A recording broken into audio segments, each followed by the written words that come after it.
ಇಂದಿನ ನಮ್ಮ ಜರ್ನಿ ಕಿಕ್ಕೇರಿಯ ಬ್ರಹ್ಮೇಶ್ವರ ದೇವಸ್ಥಾನ ಅಂತ ಬ್ಯಾಂಗ್ಳೂರಿಂದ ಒಂದು 170 ಕಿಲೋಮೀಟರ್ಸ್ ಆಗುತ್ತೆ. ಮಂಡ್ಯ ಡಿಸ್ಟ್ರಿಕ್ಟ್ಗೆ ಸೇರಿರುತ್ತೆ. ತುಂಬ ಬ್ಯೂಟಿಫುಲ್ ಆಗಿದೆ ಈ ದೇವಸ್ಥಾನ. ಇಲ್ಲಿ ನೋಡ್ಬೋದು ನಮ್ಮ ನಂದಿ ಮಹಾರಾಜ್ ಯಾವ ರೀತಿ ಇದ್ದಾರೆ ಅಂತ. Complete intricate carving. ಹೊಯ್ಸಳರ ಕಾಲದ ದೇವಸ್ಥಾನ ಆಗಿರೋದ್ರಿಂದ ಹೊಯ್ಸಳರ ಶೈಲಿಯಲ್ಲಿ ಕಟ್ಟಿರುವಲ್ಪಟ್ಟಿರುತ್ತದೆ. So it's around like nearly 1000 years ಓಲ್ಡೇ ಅಂತ ಅನ್ಬೋದು ಹೊಯ್ಸಳರ ಕಾಲಕ್ಕೆ ಸೇರಿರೋದ್ರಿಂದ.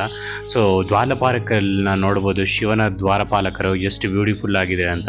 ಇದ್ರ ಇಂಟ್ರಿಕಸಿ ನಾನು ತೋರಿಸ್ತೀನಿ ನಡೀರಿ. ಸೊ ಸೈಡಿಂದ ನೋಡ್ಬೋದು.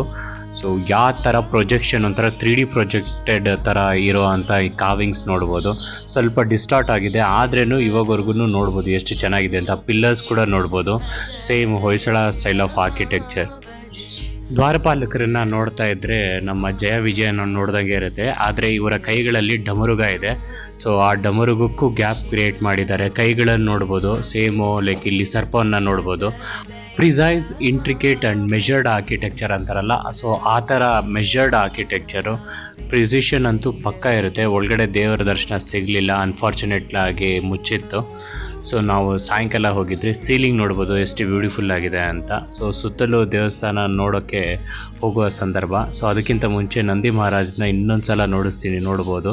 ಸೊ ಹಣೆ ಮೇಲೆ ಮತ್ತು ಆ ಕೊಂಬಿನ ಹತ್ತಿರ ಮತ್ತು ಮೈ ಮೇಲೆ ಈ ಪ್ರೊಜೆಕ್ಟೆಡ್ ಗ್ಯಾಪ್ಸ್ನ ನೋಡ್ಬೋದು ಯಾವ ಥರ ಇದೆ ಅಂತ. ಈ ಗ್ಯಾಪ್ ಕೂಡ ನಿಮಗೆ ಕಾಣಿಸ್ತಾ ಇದೆ. ಒಂದು ಕೆರೆಯ ಪಕ್ಕದಲ್ಲಿ ಸುಂದರವಾಗಿ ಸ್ಥಿತವಾಗಿರುವ ಈ ದೇವಸ್ಥಾನ ನಿಜವಾಗ್ಲೂ ನೋಡೋಕ್ಕೆ ಒಂದು ಕಣ್ಣಿಗೆ ಮುದ ಅನ್ನಬಹುದು.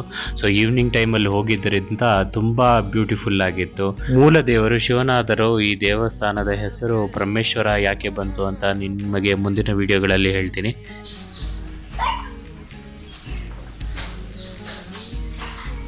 ಸೊ ನೋಡಿದ್ರಲ್ಲ ಯಾವ ಥರ ಇದೆ ಅಂತ. ಇನ್ನು ದೇವಸ್ಥಾನ ಸುತ್ತ ತೋರಿಸ್ತೀನಿ ಯಾವ ಥರ ಇದೆ, ನೋಡೋಣ ಬನ್ನಿ.